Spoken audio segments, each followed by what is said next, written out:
Жогорку кеңештин мурдагы депутаты Мадина базарынын ээси Турсунтай Салимов Камчы Көлбаевдин ишине байланыштуу кармалган 20 адамдын бири экенин улуттук коопсуздук боюнча мамлекеттик комитет билдирди. Атайын кызматтын маалыматына караганда Салимов узак убакыттан бери криминалдык чөйрөнүн мурдагы жана азыркы башчылары менен тыгыз байланышта болгон жана алардын мыйзамсыз каржылык активдерин көбөйтүп турган. Көлбаев аркылуу атаандаштарын коркутуп, үркүтүп, алардын активдерине жана бизнес долбоорлоруна ээлик кылып жүргөн. 9-октябрда Салимовго уюшкан топко катышуу деген айып тагылып, ошол эле күнү Бишкектин 1-Май райондук соту жана 4-декабрга чейин УКМКнын тергөө абагына камоого чечим чыгарды. Ишкердин расмий өкүлү Нурлан Ибраимов билдиргендей, ал ден соолугу начарлап, азыркы тапта ооруканада дарыланууда. Кечээ сот жарыяны жүрүп жаткан маалда Салимовдун кан басымы көтөрүлүп, аны тез жардам алып кеткен. 67 жаштагы Салимов Жогорку кеңештин 5-чакырылышынын депутаты болгон.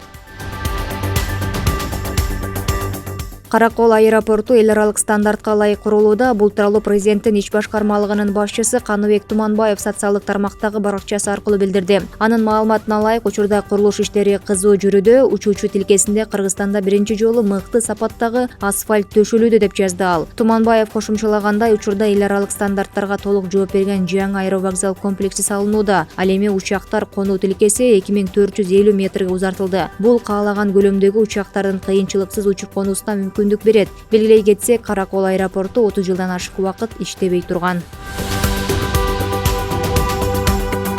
2023 жылдын январь-сентябрь айларында 437 этностук кыргызга кайрылман макамы берилип, Кыргызстандын паспорту тапшырылды. Бул тууралуу Эмгек социалдык камсыздоо жана миграция министринин орун басары Жаңыл Алыбаева парламенттин тармактык комитетинин жыйынында билдирди. Алыбаева булардын ичинен 9 кишиге жөлөк пул жана 8 кишиге пенсия чегерилгенин, 11 кишиге жергиликтүү бийликтер жер тилкесин бергенин тактады. 2022 жылы башка өлкөлөрдө жашаган 507 этностук кыргыз кайрылман макамын алган. Жалпы 4549 киши бул макамдын негизинде Кыргызстандын паспортуна ээ болгон.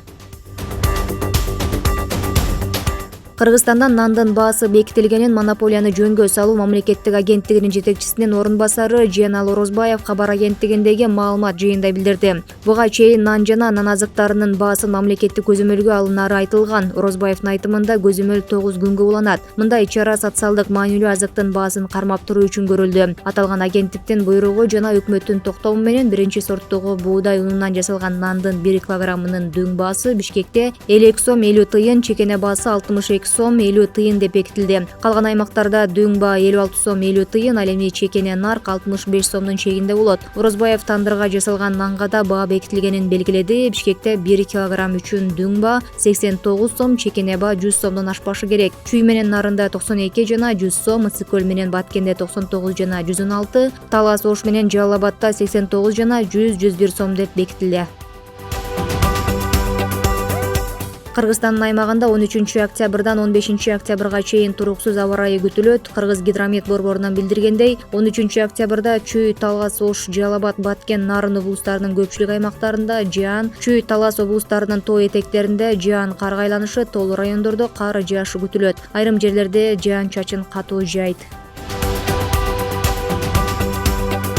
Айпери Медет кызы Бириккен күрөш уюмунун версиясы боюнча 76 килограммга чейинки салмак категориясында дүйнөлүк рейтингде 1-орунду ээледи. Бул тууралуу күрөш дүйнөсүнүн расмий сайтында маалымдалат. Анын маалыматына ылайык, кыргызстандык айымдын эсебинде 82.600 упай бар. Жаңыланган рейтингде Медет кызы Сербияда өткөн турнирдин финалында утулуп калган азыркы дүйнөнүн чемпиону япониялык Юка Кагамини ашып өткөн.